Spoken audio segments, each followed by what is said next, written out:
É, Bem, a terceira prova foi realizada, só que teve um aluno que não entregou a prova. É o Lucas. Ele mandou um e-mail, mas sem a prova. É o Lucas Bastos. Ele está aí? O Lucas Bastos? É. O Lucas Bastos? Ele está aí, Lucas Bastos. Está me ouvindo, Lucas Bastos? Não?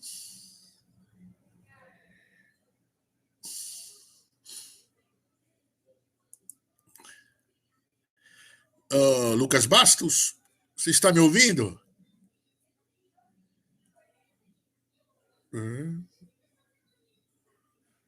Aconteceu alguma coisa?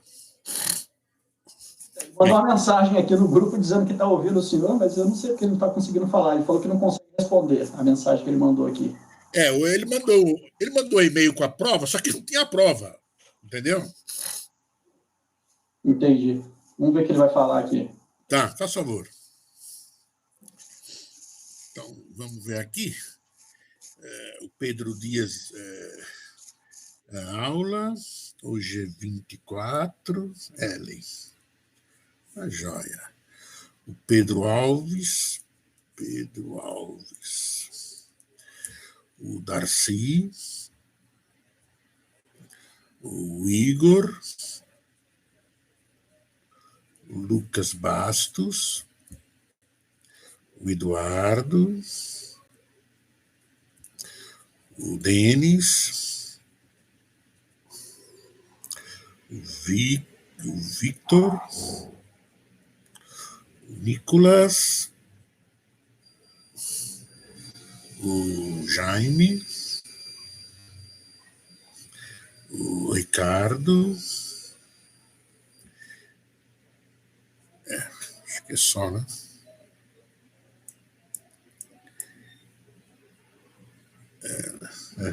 Dois, quatro, seis, sete, 10. Mas aqui tem mais um. Pedro Dias.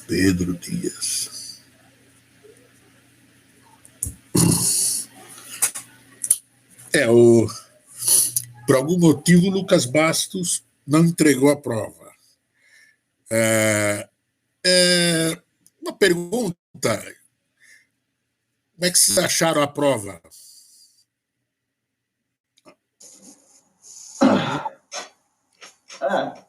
Acho que só um pouquinho de tempo no final ali acabou apertando um pouquinho a última questão. Certo. Tá joia. Tudo bem, então. Então vamos começar a aula. Vamos lá. Dá uma olhadinha para mim para o Bastos. Tenta entrar em contato com ele para saber o motivo, né?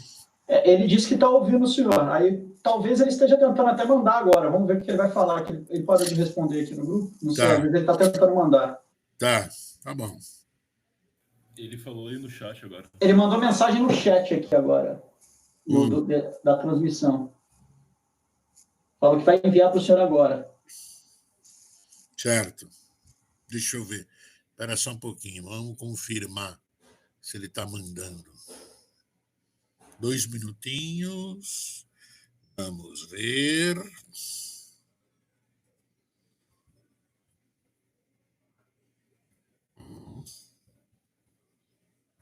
Vamos ver. Por enquanto aqui não apareceu nada. No meu. Por enquanto aqui não tem nada.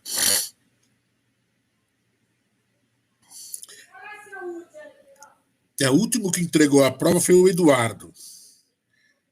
Recebi a 1h da manhã. É que ontem eu tive problemas. Eu detetizei a casa. Ela estava com uns problemas de aranha, essas coisas. Aí eu detetizei a casa.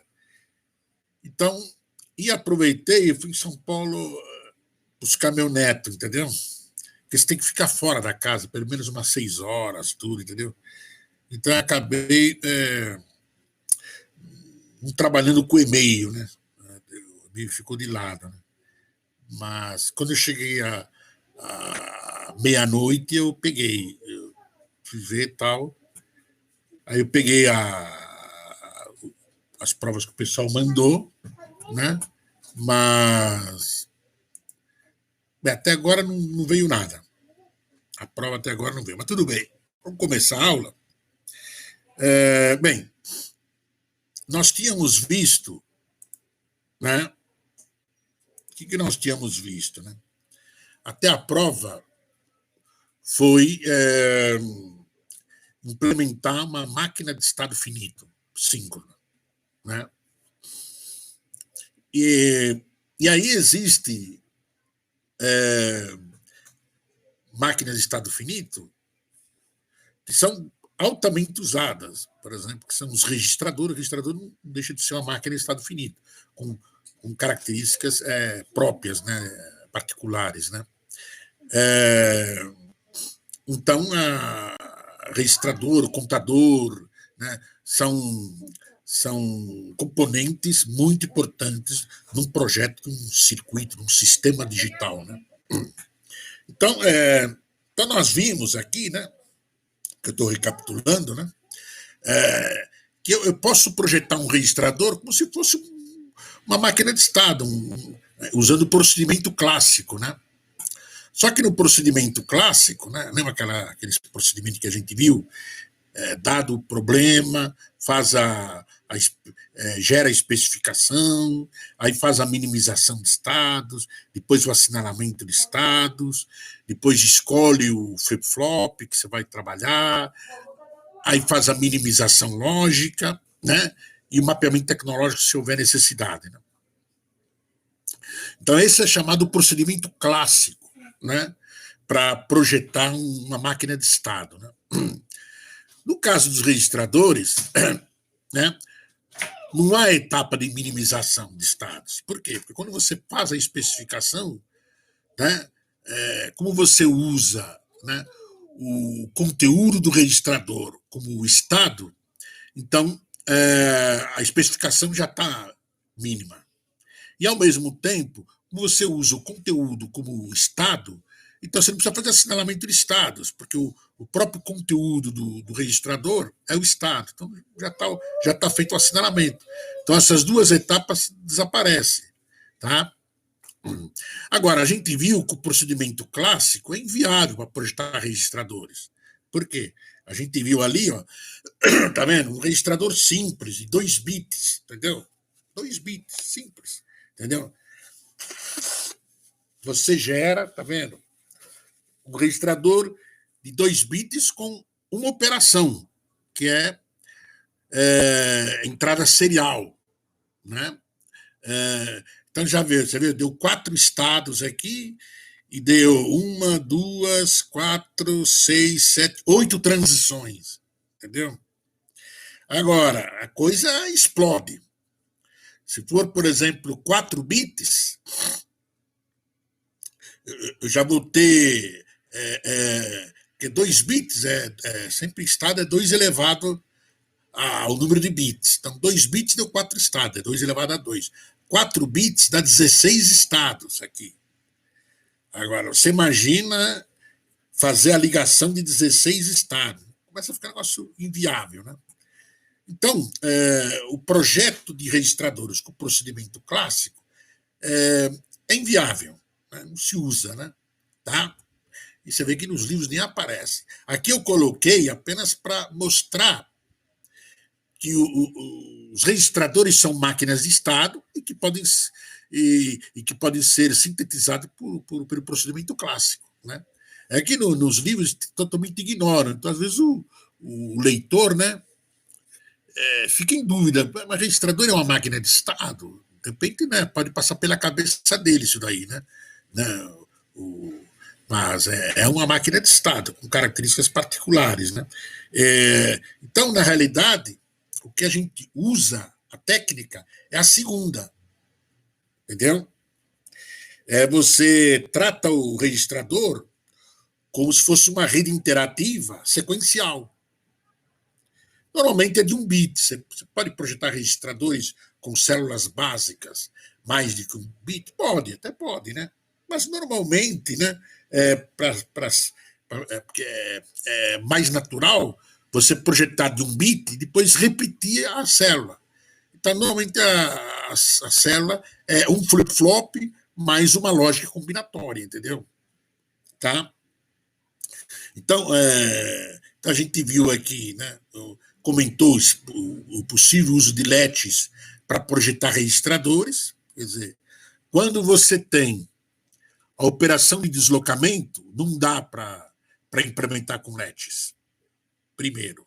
Quando você tem, num projeto, que você tem uma realimentação, tipo na máquina de estado, quer dizer, a saída de um flip-flop, ela vai e entra, por exemplo, na lógica de excitação de um outro flip-flop, né?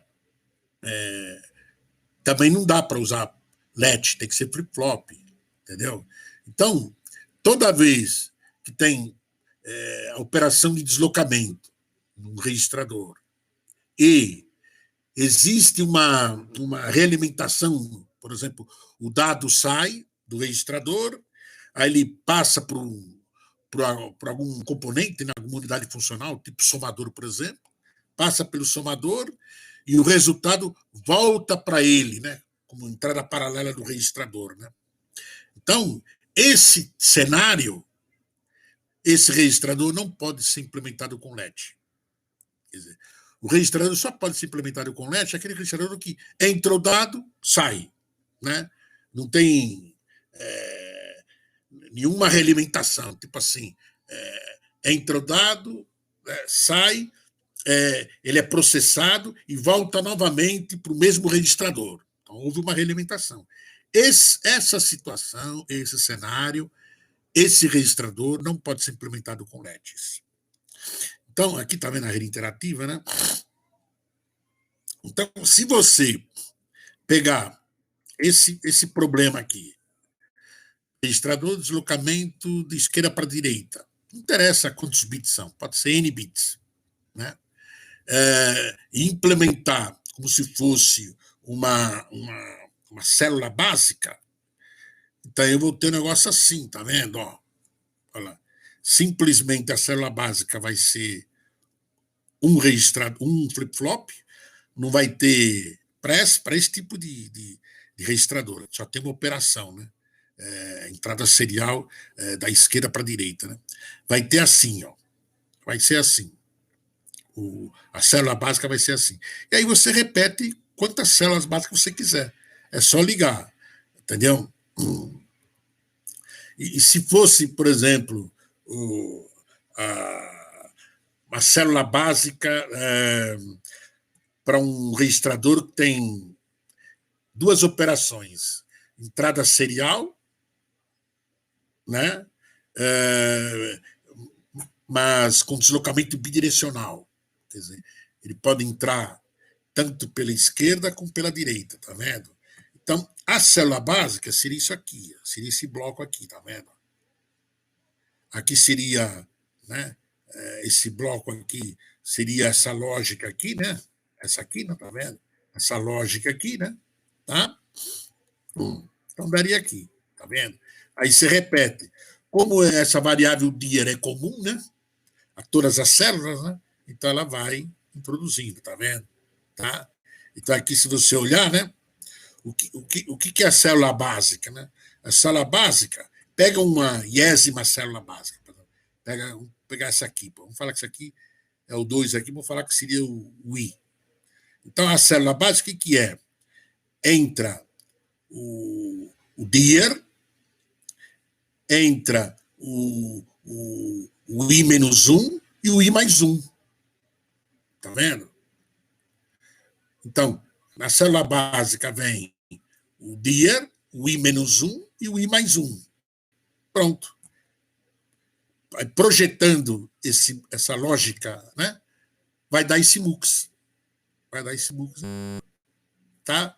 E aí você simplesmente, eu quero um registrador de 32 bits.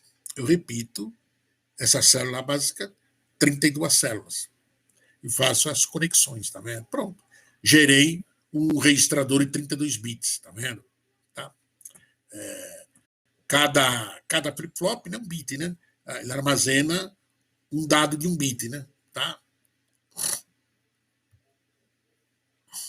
Você vê aqui tem uma outra operação, né? Aqui tem duas operações: entrada paralela síncrona e deslocamento de esquerda para a direita. São duas operações. Então, como são duas operações, né? Mesma coisa. Eu tenho uma variável chamada EP que define qual das duas operações vai atuar. Tudo sincronicamente com o clock, tá vendo? Quando o EP é 1, né, ele funciona como entrada paralela, tá vendo? EP1 passa aqui o D1, tá vendo? Passa aqui o D2, passa aqui o DN, tá vendo? Tá? Quando o EP é 0, ele funciona como deslocamento, tá vendo? Entrada serial, tá vendo? E entrada serial com deslocamento da esquerda para a direita, tá vendo? Então, se você for projetar esse registrador, né, com essas duas operações aqui, na célula básica, tá vendo a célula básica aqui? A 10ª célula básica, qual que é as variáveis envolvidas no projeto da célula básica, né? Esse aqui é um I, né? Uma célula I, por exemplo. Então, entra. Quais são as variáveis? O I-1, né? O DI, que é o dado correspondente à célula I, né? O DI e o EP. São essas três variáveis. Então, você projetando aquela lógica, né? Essa lógica que eu coloquei aqui, né? Essa lógica aqui, tá? Aqui vai ser quais são as entradas? O DI, né? o QI-1 e o EP, né? Tá? Né? Então, vai dar isso aqui, né? Então, tá aqui, ó. Vai dar esse projeto aqui, vai dar um MUX, o projeto lá, se você for fazer, entendeu? Então, tá aqui, ó. Tá? Então, normalmente, no projeto de registradores, você usa o conceito de projeto de rede interativa sequencial. Nos livros, também não aparece esse conceito de rede interativa sequencial. Tá? Uma boa parte dos livros. Eles simplesmente ignoram. Fala assim, vamos projetar um registrador de deslocamento adicional. Aí ele já pega imediatamente e já coloca tudo em série assim, entendeu? Vamos fazer tal coisa. Mas, na verdade, está errado, né? A maior parte dos livros, conceitualmente falando, não está correto, né? O correto é você passar o conceito de rede interativa sequencial e mostrar.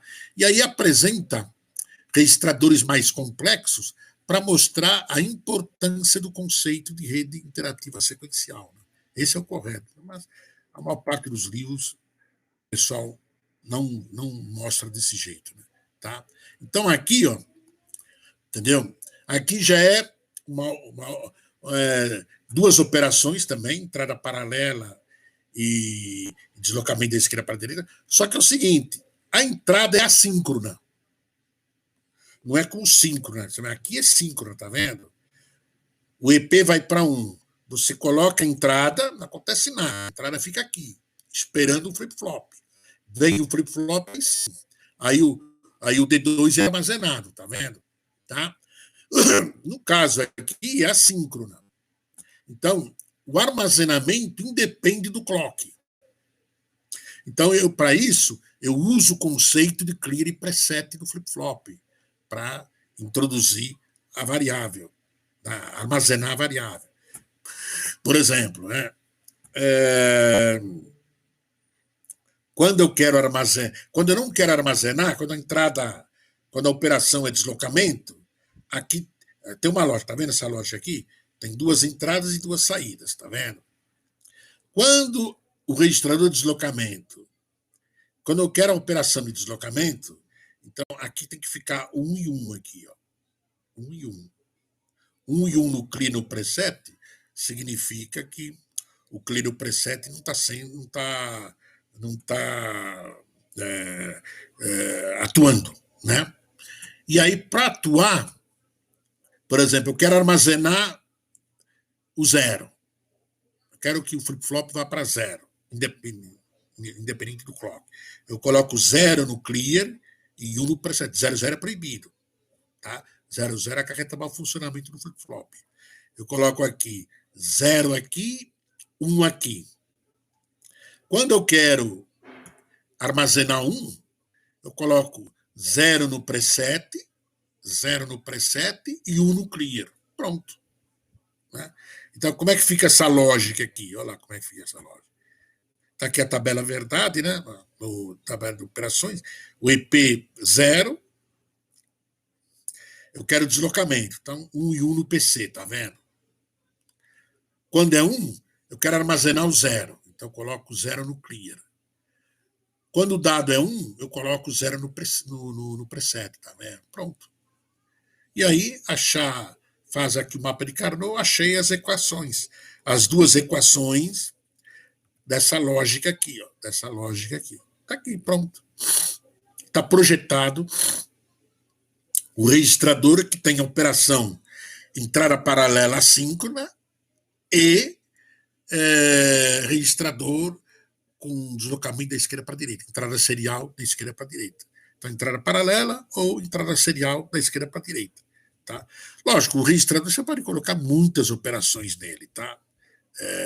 E aí vai ficando mais complexo, obviamente, né? A célula básica, né? A célula básica vai ficando mais complexa, tá?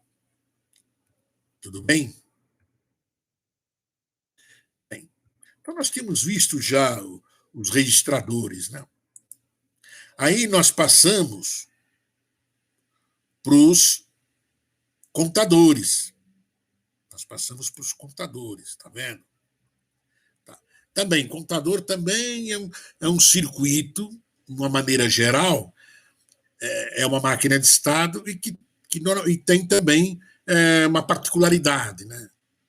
Porque aquele procedimento que foi dado a vocês para sintetizar, para projetar uma máquina de estado finito síncrona, é um procedimento geral, ele implementa qualquer máquina de estado finito síncrona, entendeu? E o contador também é uma máquina, só que tem um caso particular. Por exemplo, né, como o contador normalmente ele vai fazer uma certa contagem, então a própria contagem é o estado. Então, muitas das vezes, o contador não precisa de variável de estado, a própria saída é variável de estado. Então, ele não precisa ser minimizado e também não precisa fazer o assinalamento de estados. Né? Então, só especifica, escolhe o flip-flop e faz a minimização lógica. Lógico, existem contadores, né, que tem, por exemplo, tem contador que tem entrada para decidir que tipo de operação o contador vai fazer, e tem contadores que, às vezes, como ele tem várias operações, como ele tem várias operações, então ele usa. Então, somente o conteúdo dele não dá para definir o conjunto de estados que ele tem. Ele precisa de alguma variável de estado a mais. Entendeu? Então, às vezes, há necessidade de você introduzir variáveis de estado. Né? Mas muitos dos contadores, não. Né? Os contadores os convencionais, mais simples, normalmente a própria saída é a variável, é o estado. Ele define, a saída tem dupla função. Ele é saída e também é estado. Tá? Então, a gente viu aqui, por exemplo, a gente usa em computador muito o conceito de módulo, né? Módulo é o número, né? De, de contagem dele, né? Então, por exemplo, módulo 4, né? Então ele tem o 0, 1, 2 e 3, né? Então, ele tem 4 números, né? Tá? Então o módulo é isso, representa quantos números ele tem, né? Então, tá. Então esse é o módulo. Então seria um módulo 4, 4 números, né? No caso aqui é o 0, 1, 2, 3. Eu posso ter contador crescente de módulo 4, que começa no 1000 e vai até o 1003. Posso ter. Entendeu? Tá? Esse módulo é quantas unidades ele vai contar. Quantas unidades ele vai contar. Entendeu? Esse representa o módulo. No caso aqui, é um módulo crescente, é um contador crescente. Ele começa no 0. Ele vai de 0, 1, 2, 3 e volta para o 0. Tá? Eu poderia, como falei para você, ter um contador crescente de módulo 4, que começa no 9 e vai até o 13, e volta para o 9 novamente, você entendeu? Posso.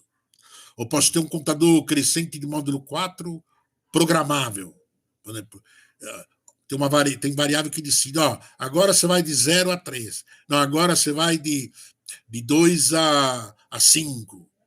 Ele continua sendo de módulo 4, entendeu? Só que, né, muda os números, né? Tá? Então, se você olhar aqui, como o contador né, a própria saída é o estado, então não preciso colocar naquela anotação, né? Lembra? Cara, e normalmente o contador também é modelo Moore, tá? Como os registradores normalmente são modelos Moore, o contador também tradicionalmente é modelo Moore. Então, no modelo Moore, lembra que a gente fazia? Chamava o estado, por exemplo, de letra A barra saída, né? A gente fazia assim, né? A anotação era essa. Como no contador, normalmente, a gente usa a saída como estado, a gente já coloca direto, né? Como se fosse aqui, estado 0, estado 1, estado 2, estado 3, né? Por exemplo. Né? Então, eu omito o estado, né?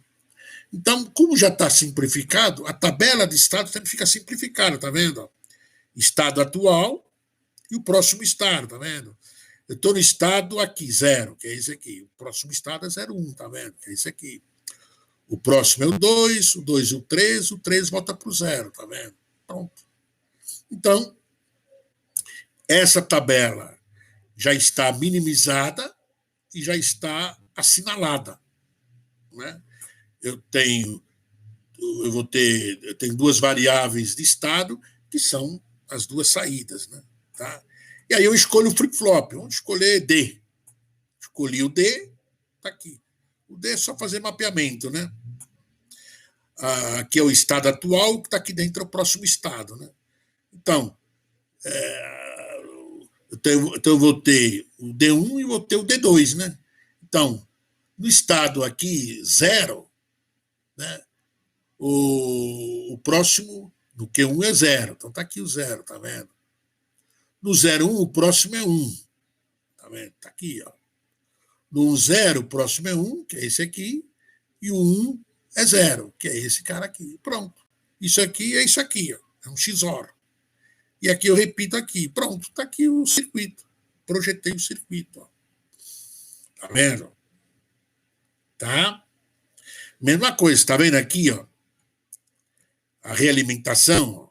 Olha lá. Tá vendo aqui essa realimentação aqui, ó?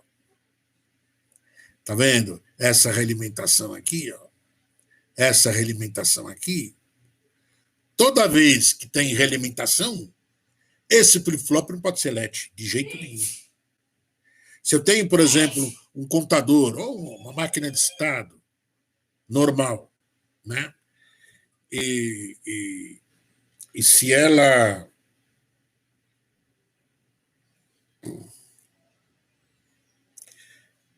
e se ela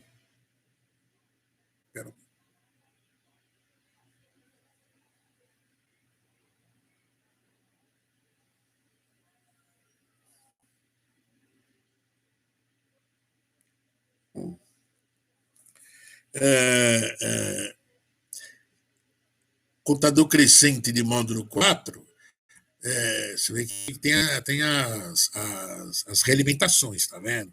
Então, essas realimentações, quando tem, não pode. Se não tivesse nenhuma realimentação, por exemplo, vamos falar que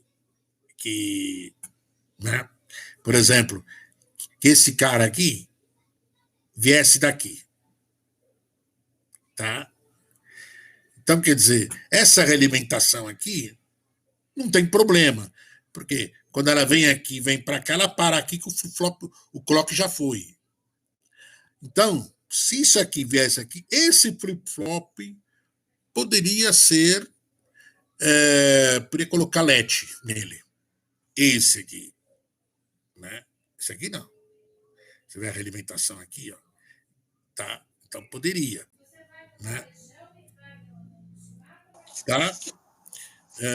Agora, fala. O senhor poderia lembrar só de onde, que você explicou, né? Quando tem essa realimentação, a gente não consegue enquadrar o LET, né? Substituir o flip-flop por um LET. Toda vez que tem realimentação, não pode, não dá. O senhor poderia só mostrar, assim, num circuito, tem algum circuito anterior em que a gente consegue enxergar mais fácil isso? Não, A especificação. Né? No flip-flop, no registrador de deslocamento, dá para perceber isso aí. Se você olhar aqui, né, quando eu falei, é possível passar para... Cadê o... eu já... Acho que o senhor fechou. Já fechei, já. Entendeu?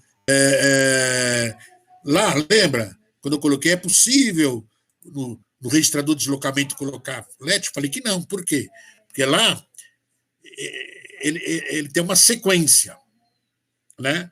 Então, não dá por quê? Porque quando você... Que é assim, por exemplo, num flip-flop está 1, tá a entrada 1, e no outro está 0 a entrada. Quando é registrador de deslocamento, está tudo ligado. Se é tudo LED, na hora que você deixa ele transparente, você vai para 1, por exemplo, fica tudo transparente. Aí a entrada vai direta, como se fosse uma rodovia, né? Sem farol, sem nada, vai direto, entendeu? Entendi. É isso. É verdade, lembrei agora. Tá lembrado? É transparente, é isso mesmo. Transparente. Então é isso. Então, nas máquinas de estado, né? Normalmente, né, se você tem uma ligação aqui, né, então os dois não podem ser LED. Nesse caso aqui, os dois também não podem ser LED porque tem realimentação, tá vendo aqui, ó. E esse aqui tem aqui, tá? Para esse exemplo, se aqui, por exemplo, viesse do Q1, né, esse cara poderia ser LED. Poderia colocar um LED transparente D aí. Funcionaria do mesmo jeito. Tá? Por quê? Porque esse cara vem para cá, mas como esse aqui é flip-flop, ele é bloqueado. Então, tá? E aqui não tem ligação nenhuma. Então, daria. Tá? Mas tudo bem. Normalmente, os contadores da literatura são todos projetados com flip-flop. Tá? Eu estou apenas, como é que se fala? Adicionando alguma coisa que nos livros não aparece, tudo, entendeu? Deixando a coisa assim um pouco mais, de nível um pouco mais alto. Né? Mas vamos no feijão com arroz. Então, projeto de computadores usa flip-flops. Tá? Então, aqui, se você olhar aqui, ó, por exemplo, o outro computador. Só um pouquinho, que tem uma... deixa eu ver aqui.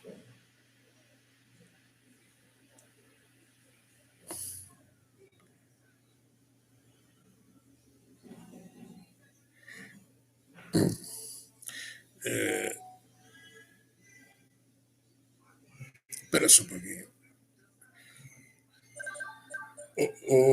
Graciete, eu estou dando aula agora, depois nós vamos conversar, tá bem?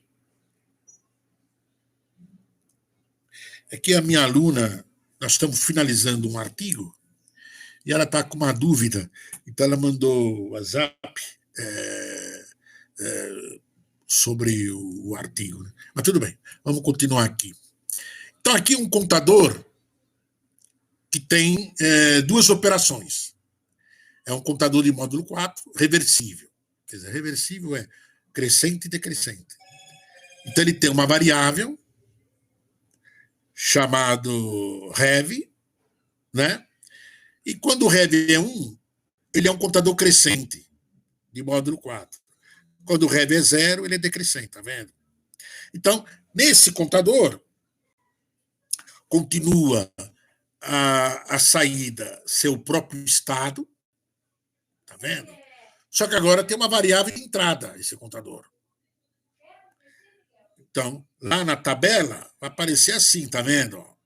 Aqui não é ver, aqui é rev, né? Mas tem um problema na hora de digitar, né?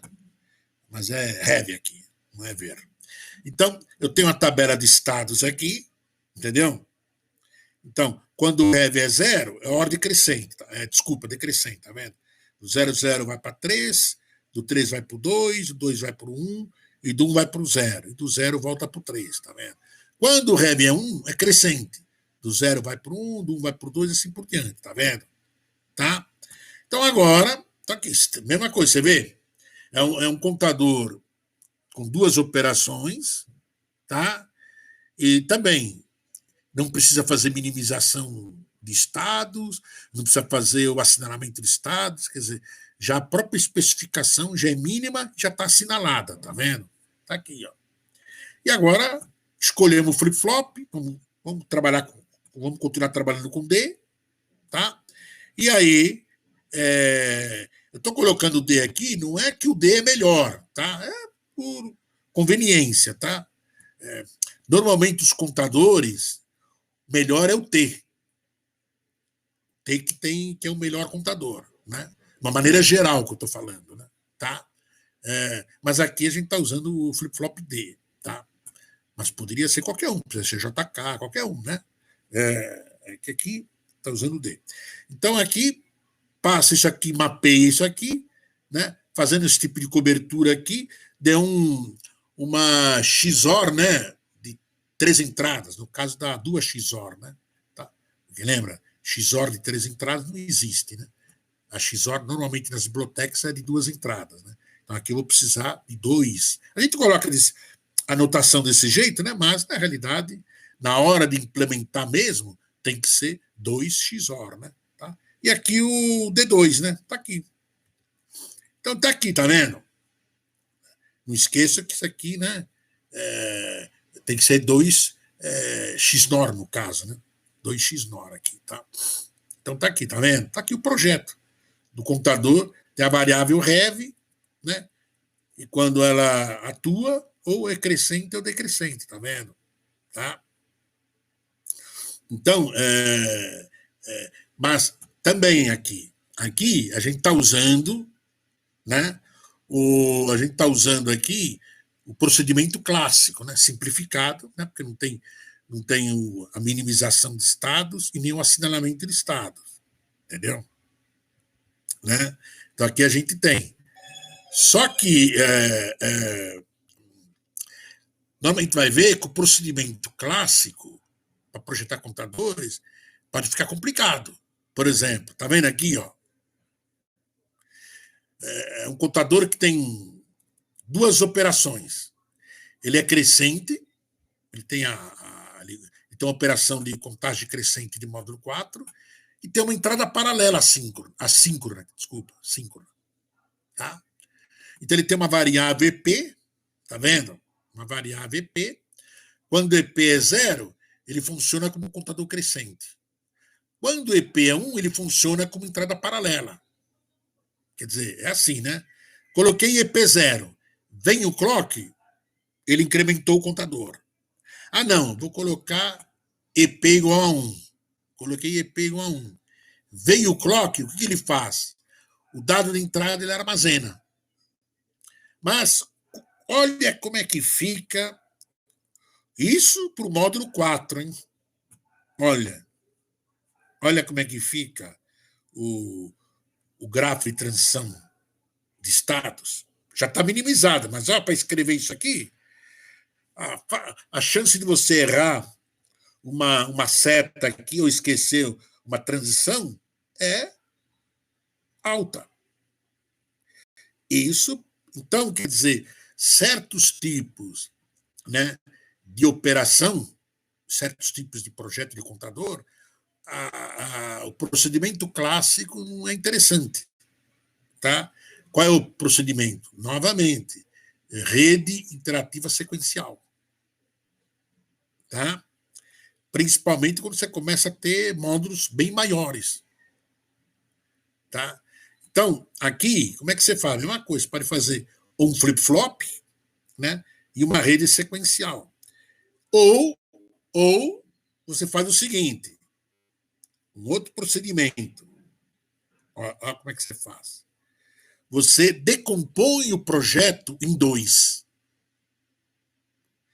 Por exemplo, na primeira etapa, você projeta o computador crescente de módulo 4. Normal. E na outra etapa, você introduz o MUX. Olha lá, tá vendo? Tá aqui, ó. Tá vendo? Imagina, se você pegar aqui, ó, o que eu fiz? Aqui, projetei o computador. Aqui o computador. Com o módulo crescente. Depois, simplesmente, eu introduzi aqui o MUX. E o MUX aqui, ó. Introduzi o MUX aqui, ó. Aqui e aqui. Então ficou assim, ó. Tá vendo? Ó.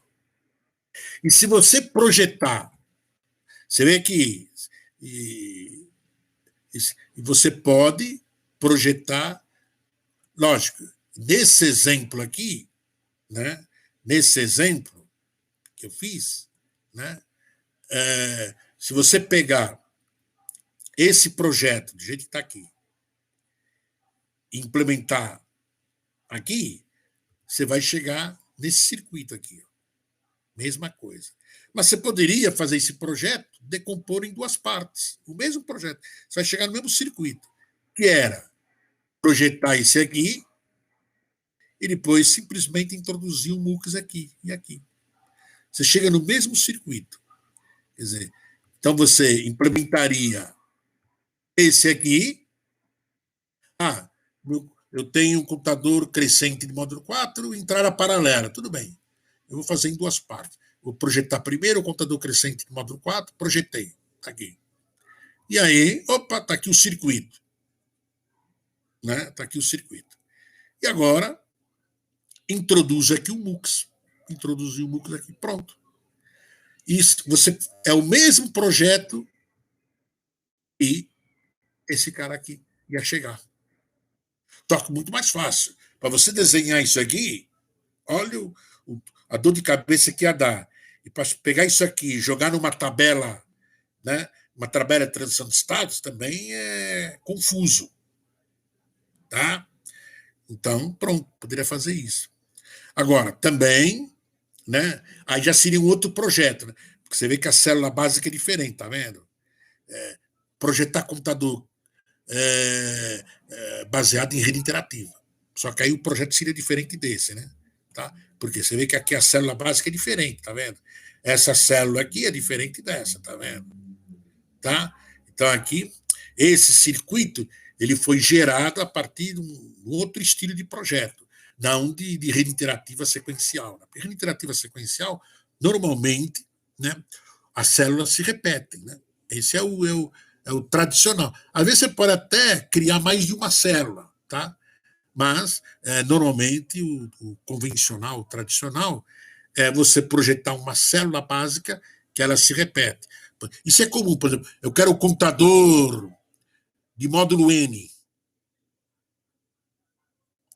Então, esse N pode ser definido depois. Eu quero módulo N de 1 milhão. Entendeu? O módulo N de 1 bilhão.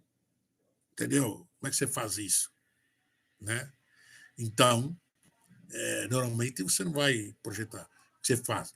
Você faz por rede interativa. Quando o módulo começa a crescer muito, quando o módulo crescer muito, você tem duas técnicas. uma, né, você por rede interativa, né, de uma célula básica, às vezes pode ser mais de 1 bit, e depois você repete. Uma outra, você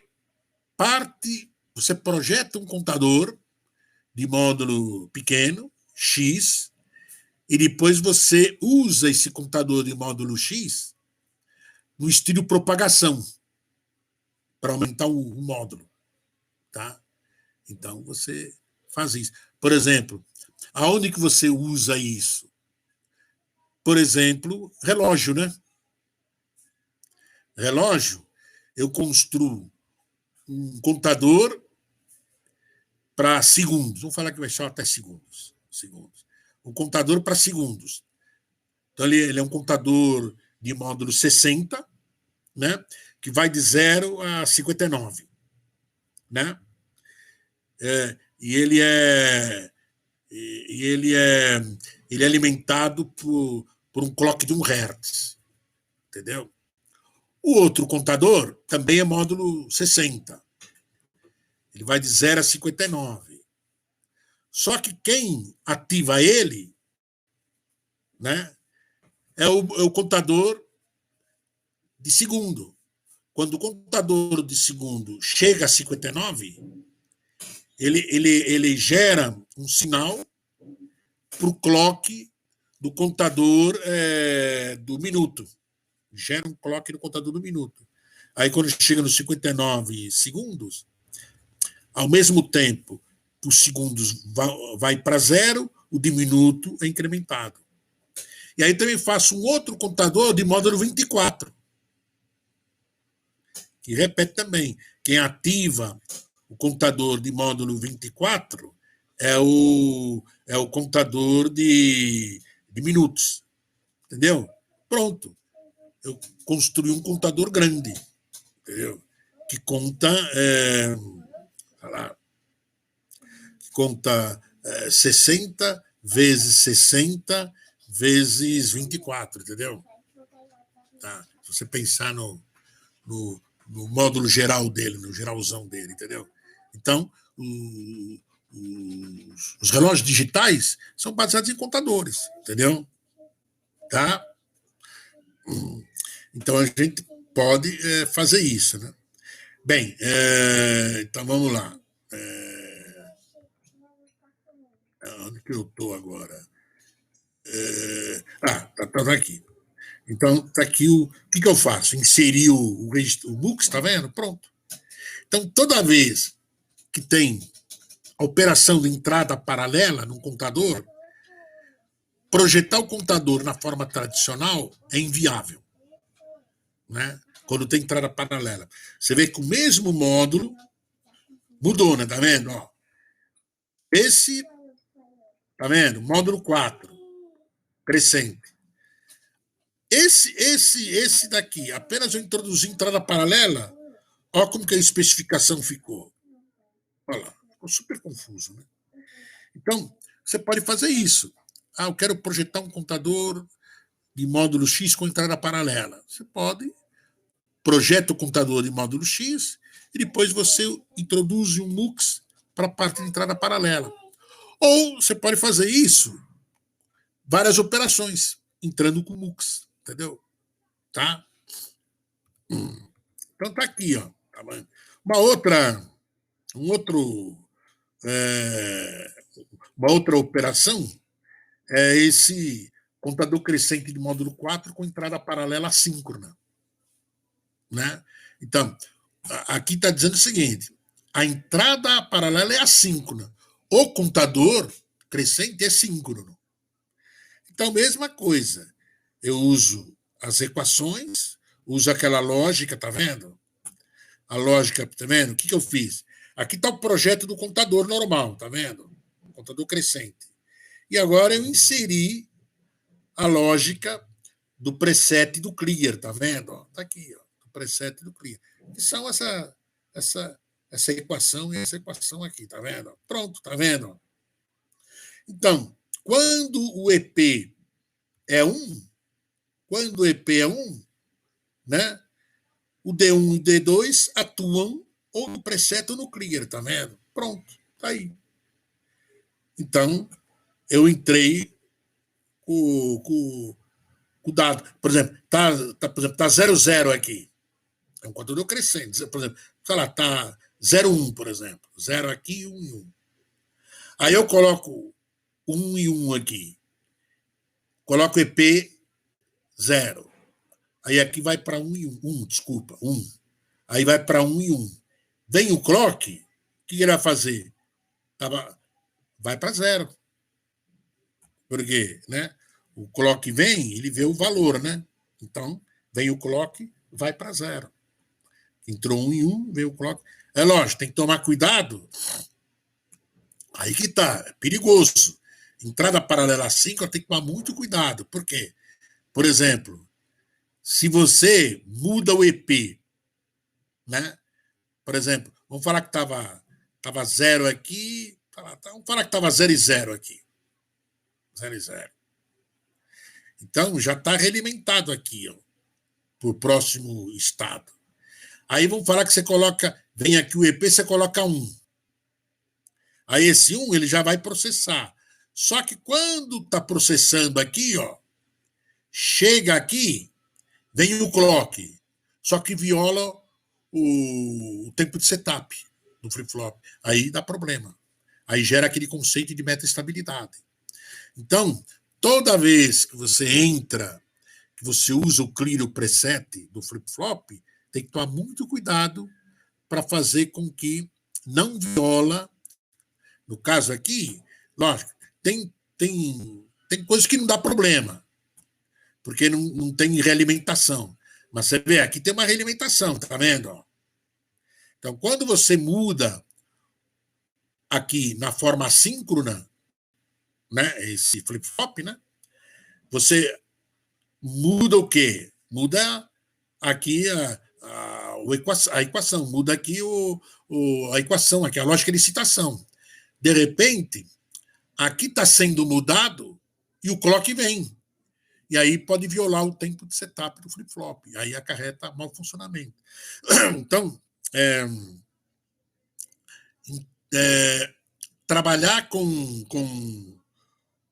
no mundo síncrono, trabalhar com operação assíncrona, tem que tomar cuidado para não violar o tempo de setup de hold dos flip-flops, porque aí vai acarretar mau funcionamento.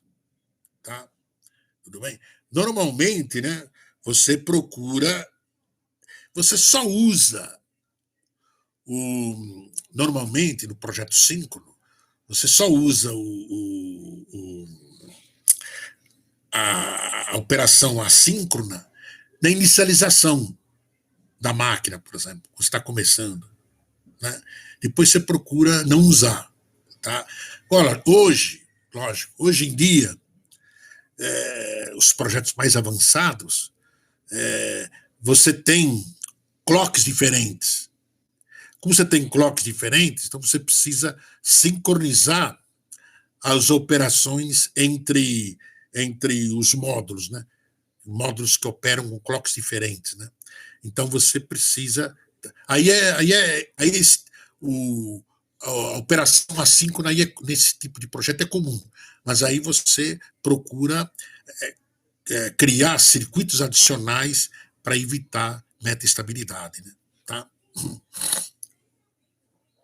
Bem, aqui também tem outro, né? Por exemplo, outra operação interessante, né, de contador. Por exemplo, eu estou usando o módulo 4 porque já está pronto, né? Então, eu estou usando aqui, né?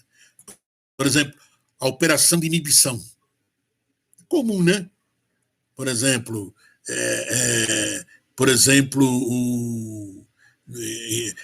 eu tenho um contador que é um tipo de um cronômetro, né? Ele começa, de repente, eu paro o cronômetro, né? Inibir o clock, né?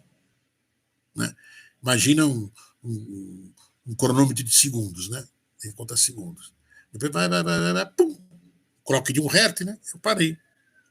Então, inibição tem várias maneiras, tá?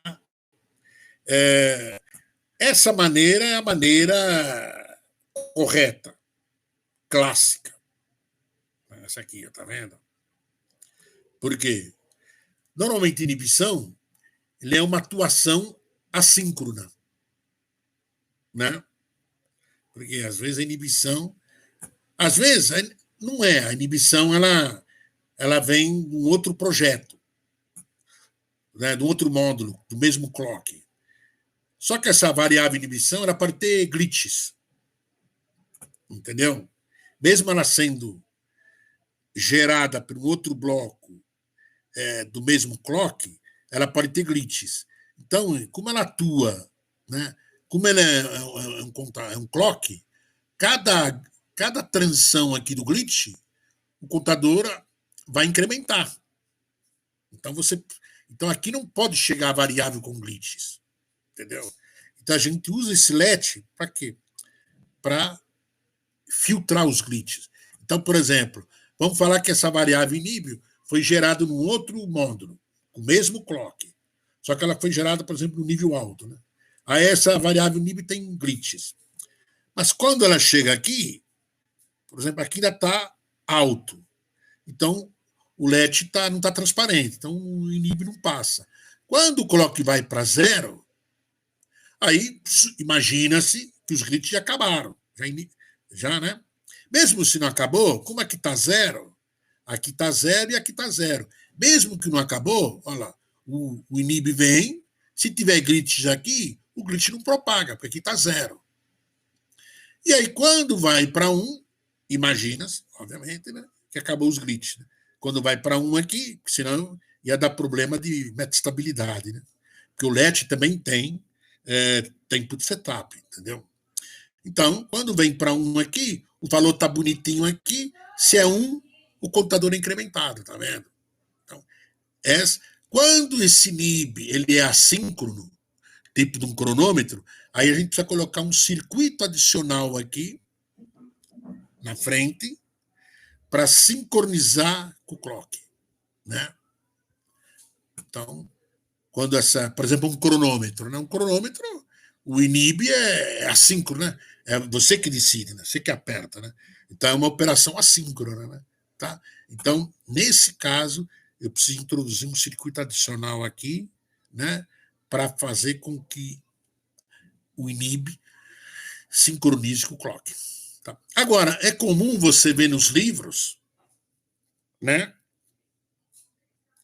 Nos livros, até às vezes projeto de algum projetista aí, desse jeito. Lógico, desse jeito fica mais simples, né? Desapareceu o LED aqui, né? Ficou mais simples. Só apareceu uma inversora aqui, né? Tudo bem. Só que esse esquema, esse tipo de, né, pode ter problemas. Tá? Quais? Se você olhar aqui, olha lá. Por exemplo, vamos falar que o inib, né? Ele apareceu, né? Um pouco depois, ele foi para zero, um pouco depois do clock. Conclusão: quando ele foi para zero, esse cara aqui foi para zero. E aí, conclusão: a largura aqui reduziu. Você vê que essa aqui é a largura standard, né? A largura normal. Reduziu. E todo flip-flop tem uma largura mínima de pulso. De repente, essa largura mínima de pulso pode acarretar mau funcionamento no flip-flop. Aqui no contador, nos flip-flops do contador aqui. Entendeu? Ou para acontecer um negócio assim, tá vendo? O clock aqui, o inib, ele veio muito depois, né? Então, tá vendo aqui, ó, né? Ele veio aqui, ó. Como aqui tá 1, ele gera 1, tá vendo? Então, ele veio aqui, gerou uma largura de pulso menor. Vamos falar que a largura de pulso é suficiente. Só que o período aqui é menor, ó. Olha o período aqui, ó. E eu tenho uma... Lembra, uma máquina tem uma frequência máxima. De repente, né, ele está numa frequência máxima trabalhando, só que eu gerei um período menor, com uma frequência maior que a máxima. E aí vai acarretar mau funcionamento no contador. Então, quer dizer, Essa maneira aqui, ela é perigosa. Dá para usar? Se usa-se. Lógico. Só que você tem que garantir, olhando o projeto, que essa variável inib, ela não tem problema de glitch e, ao mesmo tempo, não tem esses problemas que a gente mencionou aqui. Tá? Tudo bem?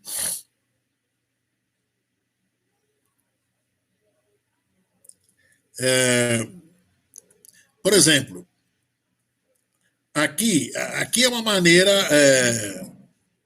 que às vezes você usa, normal. Você não coloca a variável inibição e você introduz esse circuito adicional aqui. Uma outra maneira, né, é você introduzir a variável inib no próprio projeto. Tá vendo aqui, ó? O contador módulo 4 com inibição, tá vendo? Enquanto que o inib é 1, ele fica aqui. Inib 0, vai. Tá vendo? Aqui o inib é 1, vem o clock e não acontece nada. Vem o clock e não acontece nada. Ah, o inib é 0. Quando o inib é 0, o contador está liberado, tá vendo? Ele está fazendo uma contagem crescente, tá vendo? E agora, quando o inib é 1, ele para no estado que parou, né? O inib foi ativado, tá vendo? Então você projeta esse contador usando essa especificação, tá vendo? Tá? Então, uma maneira é você introduzir o inib no projeto e uma outra maneira é esse aqui. E dá para usar esse aqui também, mas tem que tomar cuidado, analisar direito o projeto todo, né? Aqui não tem problema. Aqui, desde que tudo está sincronizado, não tem problema. É só você simplesmente introduzir esse bloquinho aqui no projeto, né? Tá? Ou fazer com isso aqui, ó, tá? Outra operação interessante, né? É por exemplo, contador módulo 16 com início programável. Quer dizer, então, aí que está. Tem que tomar cuidado. O módulo 16, ele é fixo. Por exemplo, por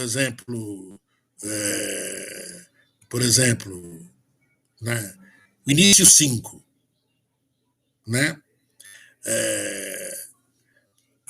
Aqui, o que acontece? O contador é de módulo 16. Só que como o início é programável, então você muda, ele termina no 15. Entendeu? Então, o módulo que muda, né? Então, por exemplo, você colocou início 5. Então, ele vai do 5 até o 15 e volta para o 5. Ah, não, você colocou 7. Ele vai do 15 e volta para o 7. Tá vendo? Então, você mudou o quê? O módulo dele. Quer dizer, no máximo o módulo é 16, quer dizer, 0 a 15. Né? Mas como ele tem início programável, então você está mudando, né, o início dele. Então ele tem a tabela de operações dele aqui, tá vendo?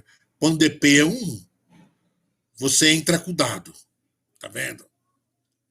E aí quando DP é 0, ele começa a contar, né, a partir daquele dado lá, né? Ah, coloquei 5, tudo bem. Vem o clock e vai para 6, vem o clock e vai para 7, assim por diante. Quando chega no 15, ele volta para o 0.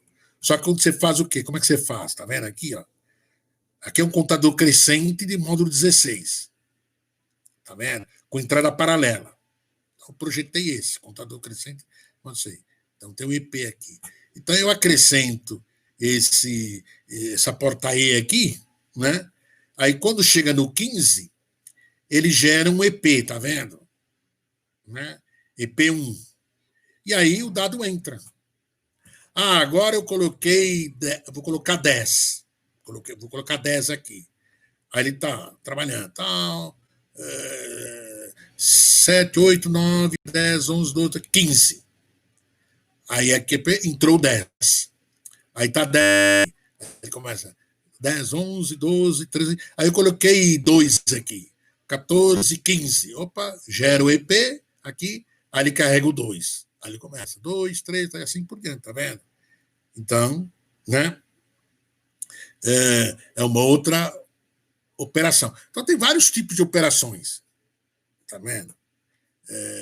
Eu posso ter, né, por exemplo, por exemplo, aqui você vê que o início é programável, né? O início. Mas ele sempre vai até um valor aqui, né? Eu posso criar, por exemplo, contadores que o módulo é fixo, né? O início é programado, mas o módulo é fixo. Então, por exemplo, se você colocou 5 aqui, ele vai 15, aí ele vai 0, né? 0, 15, 0, 1, 2, 3, 4, até 4, né? Por exemplo, imagina que é um contador maior aqui, né? Então você pode fixar o módulo, né? E aí você avança, né? Por exemplo, vamos fazer assim, por exemplo, vamos colocar, é, é, por exemplo, que aqui fosse um módulo maior, né? Por exemplo, aqui está vendo? Do 7 até o 15. Dá 8, né? Dá 8, tá vendo aqui? E, por exemplo, vamos falar que eu queria módulo 8, mas começando do 10. Do 10. Módulo 8.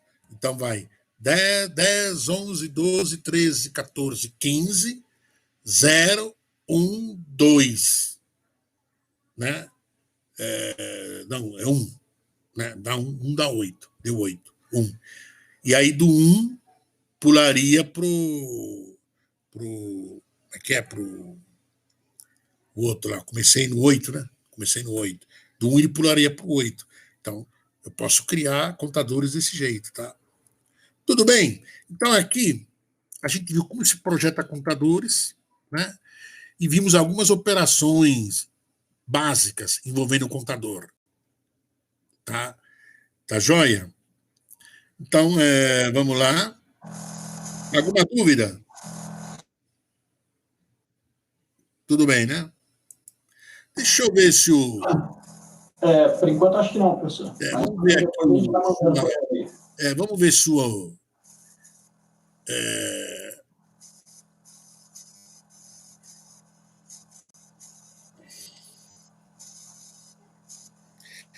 É,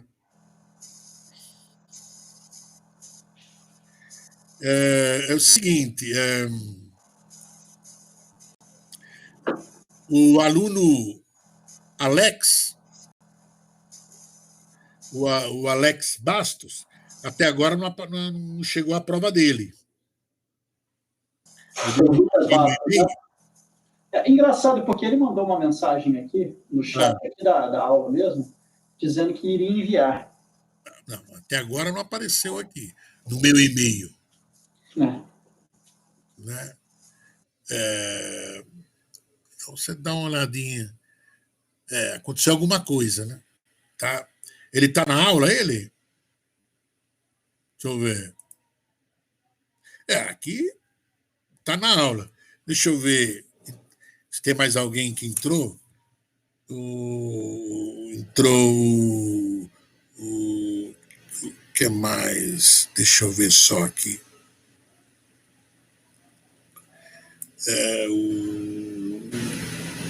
Não entrou mais, mas não estou vendo. O Rafa entrou.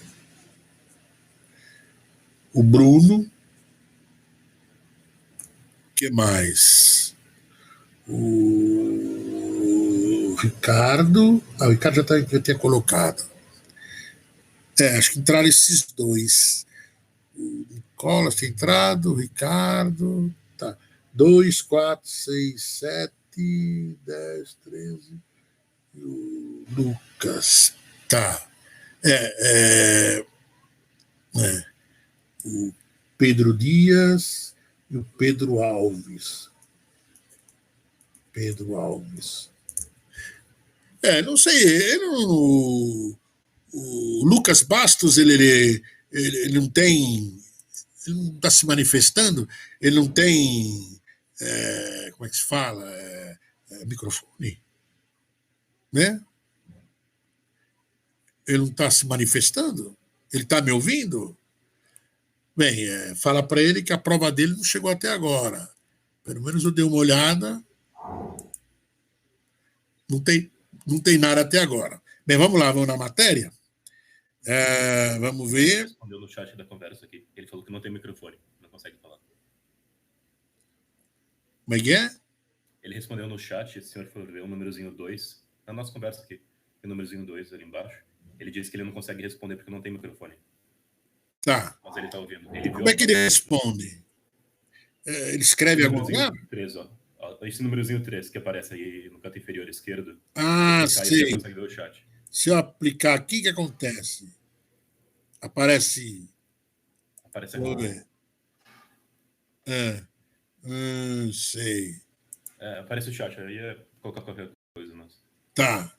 Mas ali aparece a conversa. Ô, Bastos, a sua prova até agora não chegou. Eu leio o e-mail aqui, até agora não chegou. Tá? Porque você mandou o e-mail para mim, só que sem prova. Você esqueceu de colocar a prova. Tá? Aí eu mandei um e-mail para você e falou assim, ó, o e-mail chegou, mas não chegou a prova. Né? Tudo bem, vamos para a aula. Agora, espera um pouquinho só. Vamos falar do... Agora, existe aqui, tá vendo? Olha lá. Existe também, aqui o pessoal chama de contador assíncrono, né? Na literatura o pessoal costuma chamar contador assíncrono, né? Que são contadores assíncronos, né? Pela literatura. São contadores, porque o contador síncrono, o que é? Todo flip-flop que compõe o contador, ele é ativado simultaneamente. Né? Então, se você olhar ali, né? Aqui eu não tenho, mas se você pegar lá, não está aqui, já fechei. Você percebeu que todo contador, todo flip-flop que faz parte do contador, ele é ativado simultaneamente. Então, significa o quê? O clock está sincronizado, os flip-flops estão síncronos, estão sincronizados, porque na hora que vem o clock, né, todos os flip-flops são ativados. O contador assíncrono, em geral, você usa o clock, só que você usa o clock, às vezes, no primeiro flip-flop. Aí o restante dos flip-flops são ativados pelo processamento do circuito. Esse tipo de contador, o pessoal chama de contador assíncrono. Né? Está vendo aqui? Está vendo aqui? Aqui tem o flip-flop T, tá vendo? Vem o clock, só que o clock só atua nesse flip-flop. Quem atua nesse flip-flop aqui é esse flip-flop aqui. Eu poderia ter uma lógica aqui no meio. Poderia, tá? Então, esse contador é um contador tipo chamado assíncrono. Contadores assíncronos, qual é a vantagem dele e qual é a desvantagem? A vantagem dele é que, normalmente, os contadores assíncronos são menores. Tá? O circuito é menor. Entendeu? Então, essa é a vantagem deles. Mas eles têm desvantagens. Por exemplo, ele é mais lento, porque, está vendo? Vem o clock e atua nesse. Aí vai. Quando chega aqui, é que terminou o processamento.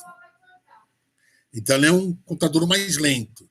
E uma outra coisa que é problemático, ele gera aqui estados intermediários é numa forma muito mais nítida, né? Por exemplo, num contador síncrono normal, né? Por exemplo, eu estou, por exemplo, vamos falar que eu estou no 000. Aí eu vou, do 0 eu vou para o 7, por exemplo. Tá? Como tem 3 flip-flops mudando, né? Então, lembra, o tempo de propagação de cada flip-flop, né? Tem máximo e mínimo. Então, é possível, do 000 para me chegar no 1, olhando lá da saída dos flip-flops, apareçam estados intermediários, tipo 001, 010, né? Todos estados intermediários, tá? Agora, só que numa janela muito pequenininha. No assíncrono, essa janela é muito nítida. Tá vendo aqui, ó? Aqui é um contador crescente. Vamos falar que tá, vamos falar que tá 1 aqui, tá 1 e 1. 1 e 1, tá 1. Então, como é contador crescente, de 1 vai para 0, né? Então, ó, tá 1 aqui e 1 aqui. Veio o clock, né? Lembra o T? O T, esse flip-flop aqui é uma entrada só. Quando vem o clock, ele inverte. Veio o clock de 0 para 1, ele inverte a saída. Então tá 1 e 1. Né? Aqui tá 0.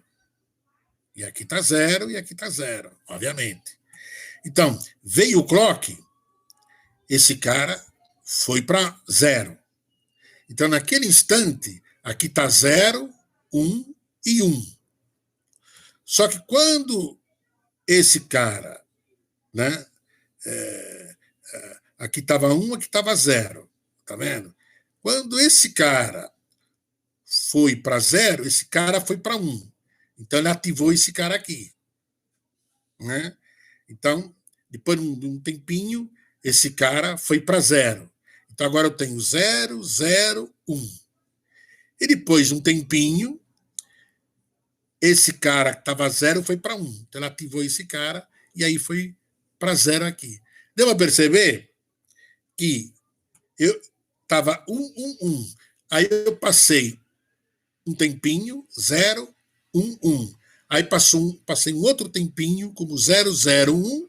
E depois passou um outro tempinho, aí veio 0, 0, 0. Pronto. Aí eu cheguei no que eu queria. Então, esses estados intermediários significativos podem me dar problema na frente. Não sei aonde que esses caras vão, para onde que eles vão. Entendeu? Então, o assíncrono, ele tem esses dois problemas. Ele tem um processamento mais lento e tem esses estados intermediários de uma forma significativa. Entendeu? O síncrono também tem estados intermediários? Tem. Só que a janelinha é muito pequena. Entendeu? É muito pequena. Tá? Enquanto que aqui a janela é muito maior. Por ser muito maior, pode me dar problemas. Tá? Então, você vê que o assíncrono ele consegue ser projetado de uma forma, tá vendo? Ó, como é que seria? Ó, esse é o contador crescente. Simplesmente, você vê que não tem lógica nenhuma, tá vendo? Não tem nenhuma lógica adicional, tá vendo? Olha lá. E o reversível, só colocar um mux aqui, tá vendo? Aqui no meio, pronto. Tá vendo? Por quê? Quando é crescente, eu pego os Qs, tá vendo? Quando é decrescente, eu pego os Qs barrados. Pronto, virou decrescente. Tá vendo aqui, ó? Tá? Então, o projeto de contador assíncrono é simples. Tá vendo aqui, ó? Não teve lógica nenhuma, simplesmente eu emendei assim. Ó. Ah, eu quero um contador decrescente de módulo 16. Coloco mais um flip-flop aqui, pego o Q, pronto. Entendeu? É só ir aumentar. Quero um contador reversível de módulo 16. Só pegar um outro flip-flop aqui, né? Um outro flip-flop, pega um outro MUX, pronto, gerei já. Então é simples. Então eu consigo projetar contadores de módulo N assíncrono dessa forma. Tá? Mas o contador assíncrono tem esses problemas, né? Ele é muito lento, né? E ele tem esses problemas dos estados intermediários, né? E aqui, ó, olha lá, um contador assíncrono crescente de início prefixado, tá vendo? Olha lá. Então eu uso um preset e o clear, tá vendo? Aqui tem uma lógica. Então, com essa lógica aqui, eu defino o início, né? Aí, por exemplo, vamos falar que o início é 2, entendeu? Né? Então, vamos falar que o fim da contagem é tudo 0, né? Então, quando chega aqui no 0, tudo 0, ele gera um F aqui, e esse F, usando o clear do preset, ele injeta o 2, tá vendo? Uma lógica muito simples, né? Uma lógica muito simples. Então é isso, quer dizer, o computador assíncrono, a gente consegue desenvolver, né? Desenvolver, como é que eu falo? Computadores grandes com uma lógica menor. Só que são computadores lentos, né? E computadores que geram um estado intermediário muito significativo, que pode dar problema. Normalmente, esses computadores, na sua maioria dos casos, não são usados. Tá? Normalmente, os projetos usam computadores síncronos. A grande maioria dos projetos usam computadores síncronos. Tá? Mas, obviamente, que deve ter, às vezes, um outro projeto que o projetista optou por computador assíncrono, por algum motivo. Entendeu? Tá? Normalmente, é a simplificação do projeto, né? Tá? Mas ele tem esse problema, ele é mais lento e tem o problema dos estados intermediários. Tem essas duas coisas. Tá joia?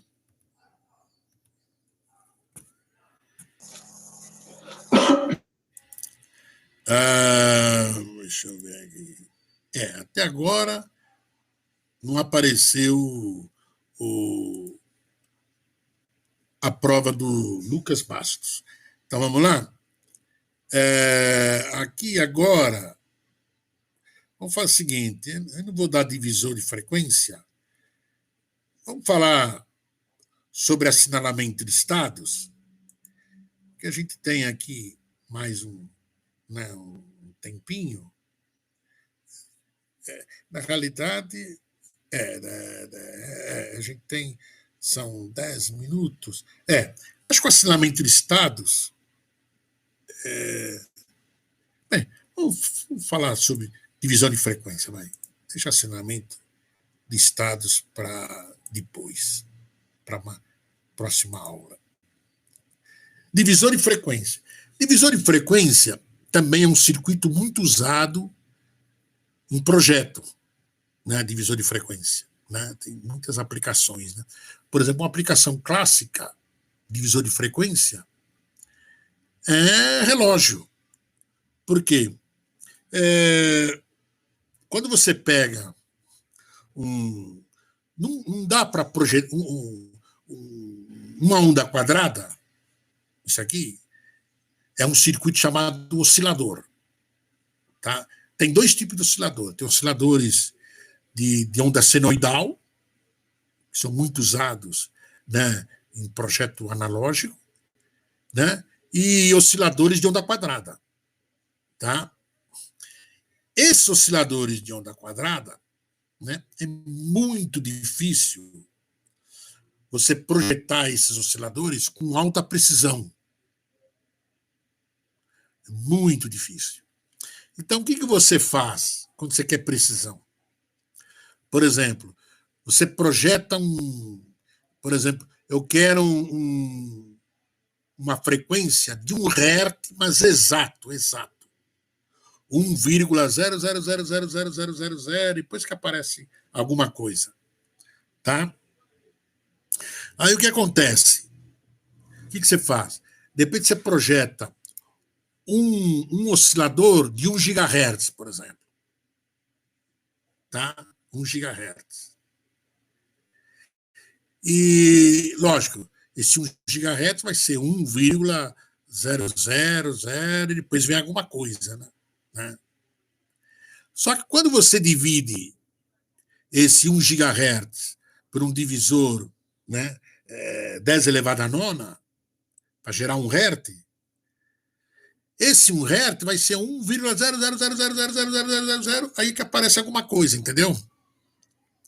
Então você consegue gerar uma frequência com uma precisão melhor. E você usou um divisor de frequência. Você projetou um divisor de frequência alto, né? E depois você fez a divisão para quê? Para você ter uma precisão melhor, entendeu? Porque é muito difícil você projetar esses osciladores, mesmo os osciladores a cristal, que tem uma precisão melhor, né? Mas a precisão não existe precisão, não é uma frequência exata, né? Naquele valor, né? Eu quero 5 MHz. Geralmente é 5,0000000 e vai longe. Aí depois que vem um número, entendeu? Não dá, entendeu? Então você usa divisor de frequência para fazer isso daí.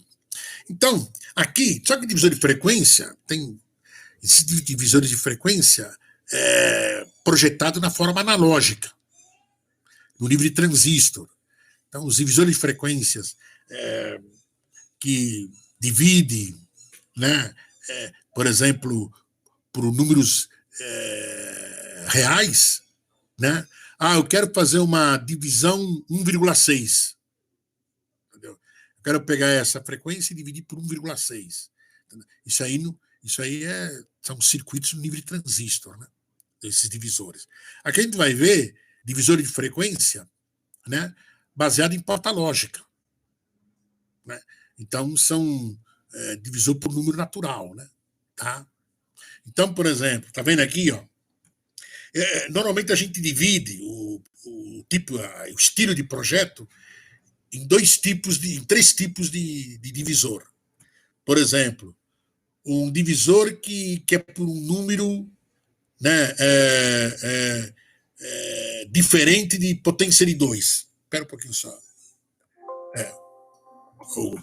Começa aqui o correto, né? A aula. Então você começa divisor por potência de 2. Né? Então, por exemplo, eu quero um projeto dividido por 8. Então, né? 8 é potência de 2. Né?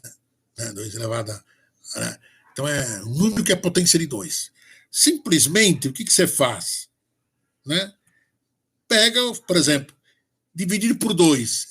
É o próprio flip-flop. Você pega um flip-flop e pega a saída do flip-flop, já é um divisor por 2. Tá vendo?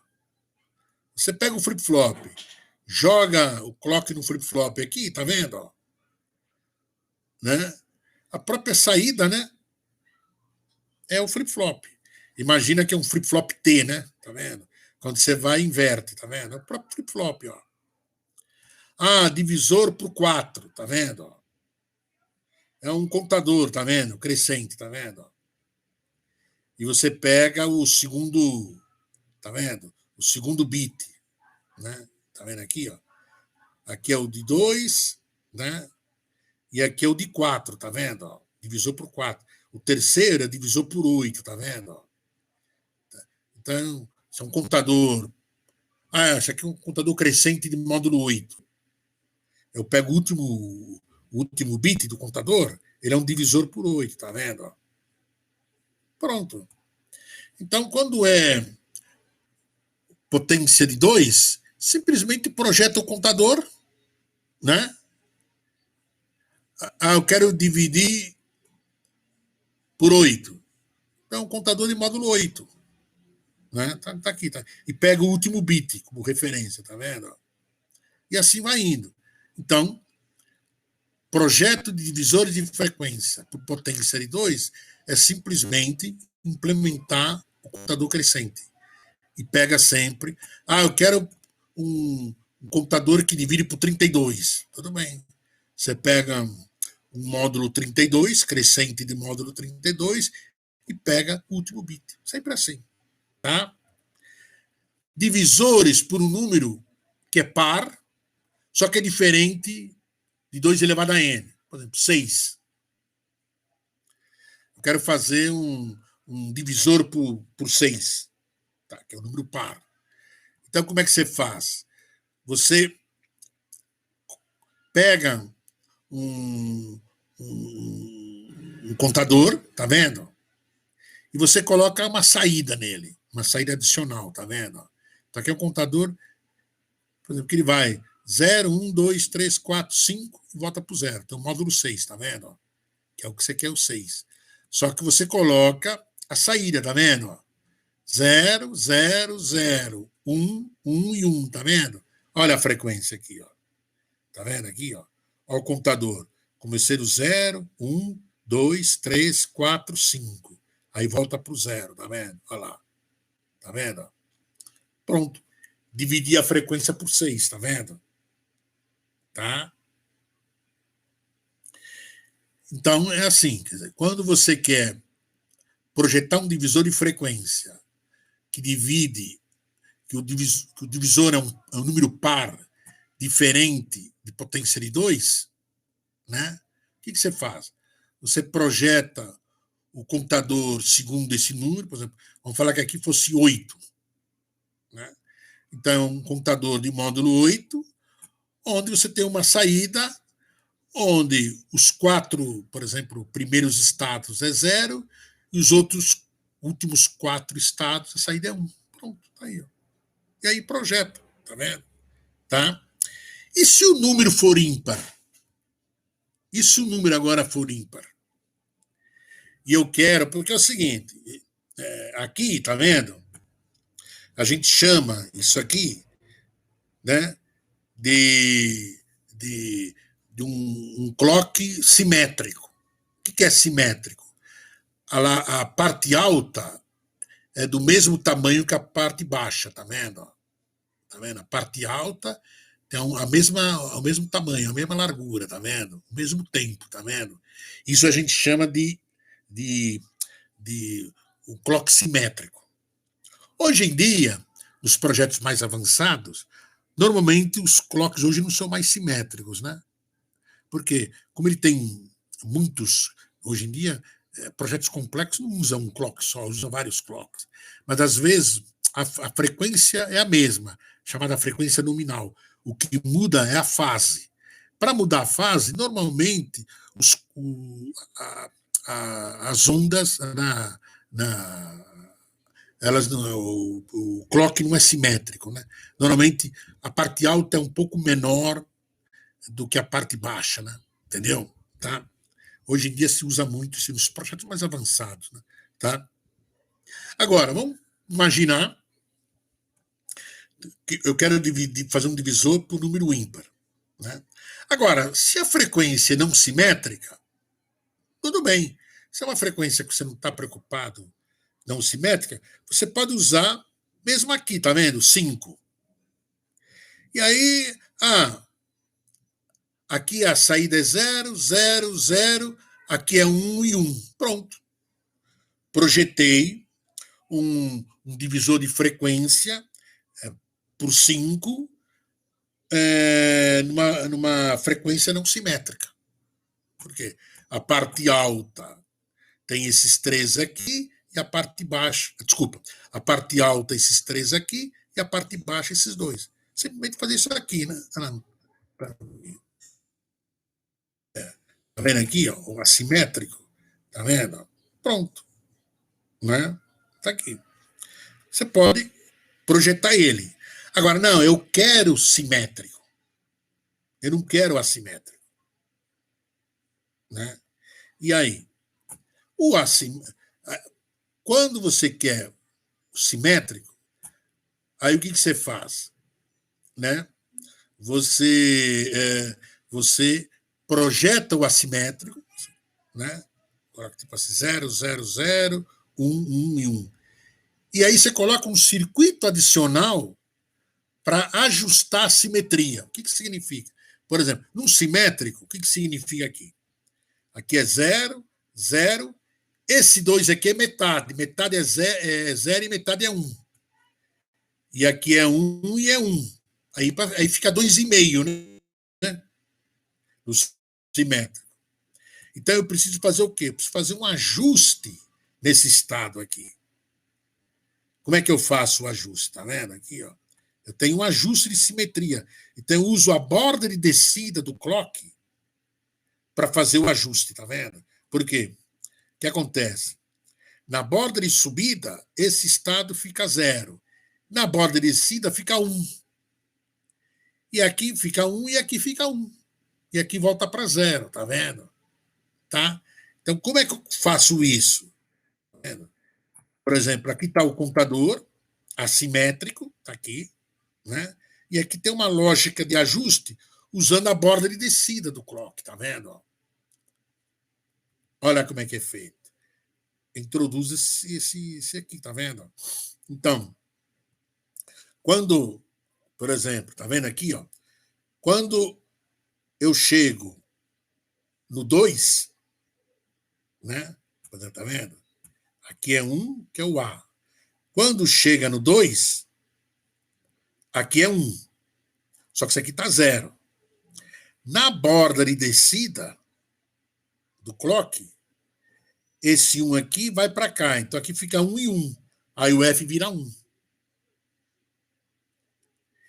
E aí ele fica 1. Quando aqui vai para 0, né? Aqui vai para 0 e aqui vai para 0. Aí na borda descida aqui vai para 0, mas aqui já está 0, né? Por causa disso aqui, né? Pronto. Projetei um divisor de frequência ímpar com frequência simétrica, tá vendo? Tá? Então, é isso. Nós temos 3 maneiras de projetar um divisor de frequência. Quando é potência de 2, simplesmente é um contador. E aí você, um contador crescente, você pega o último bit, né? O último bit. Potência de 2. Quando é número par, sem ser potência de 2, aí você projeta um contador com aquele módulo, né? Módulo número par, né? Só que você acrescenta um sinal na saída, que é a frequência, que vai ser a frequência. Esse F aqui, tá vendo? Esse cara aqui é esse F, tá vendo? Tá aqui, pronto. Então é um contador mais um circuito adicional, né, para o F. Tá? E, não, o número é ímpar. Então, o número ímpar, você tem 2 maneiras. Se você não se preocupa com a simetria, tudo bem. Então você vê e coloca uma saída aqui, né? Como você fez aqui, tá vendo aqui? Por exemplo, não estou preocupado. Vamos falar que fosse só 5 e até só 4 aqui. Do 4 ia para o 0 aqui. Tudo bem. Então está 0, 0, 0, 1 e 1. E daqui vem para cá. Pronto. Projetei do mesmo jeito. Só que não é simétrico, né? O período não é simétrico desse jeito. Aqui a largura vai ser menor e a parte baixa vai ser maior. Tá? Tudo bem. Não, eu quero simétrico. Aí você projeta ele na forma assimétrica, né? Tipo 0, 0, saída 0, 0, 0, 1 e 1. E aí você insere um circuito adicional para, nesse estado aqui, esse estado trabalhar tanto tipo assim, quando ele chega, aqui a saída é 0. Na hora que vem a borda de descida, a saída vira 1. Né? Quer dizer, é como se esse estado aqui, eu tivesse 2 saídas diferentes. Na borda de subida, que ao mesmo tempo eu chego nesse estado e fico. Aí na borda de descida eu mudo a saída dele. Né? Então, eu preciso de quê? Eu preciso de uma lógica que trabalha na borda de descida. Obviamente, eu vou ter um flip-flop nessa lógica aqui. Né? Ele vai trabalhar na borda de descida. Né? Tá? Então, está aqui o flip-flop e a lógica adicional né, para fazer com que isso eu consiga. Tudo bem? Bem, acho que a aula acabou aqui. Deixa eu só ver. Deixa eu ver aqui. Até agora não apareceu a prova do Lucas Bastos. Tá? Ele falou aqui comigo, aqui, disse que mandou mais 2 e-mails com a prova. Aí, enfim. Ele mandou para o meu e-mail? Acho que ele está mandando para o e-mail do senhor. Como ele mandou mais de um e-mail, às vezes pode ter caído na parte de lixo, de spam, seria bom dar uma olhada lá. Eu vou dar uma olhadinha no spam. Tá bom. Então tá joia. Então, para os senhores, tá? Um bom almoço e uma boa semana, tá? Para vocês. Até a próxima segunda-feira, se Deus quiser. Vou ver se eu eu tive esses inconvenientes. Ontem eu precisei sair, ficar em casa, então ainda não corrigi a prova. Mas até o final de semana eu corrijo a prova e dou para vocês. Então, ok. Falou. Então, até mais para vocês. Até mais, professor. Tchau, tchau. Valeu, professor. Bom almoço. Até mais, você também.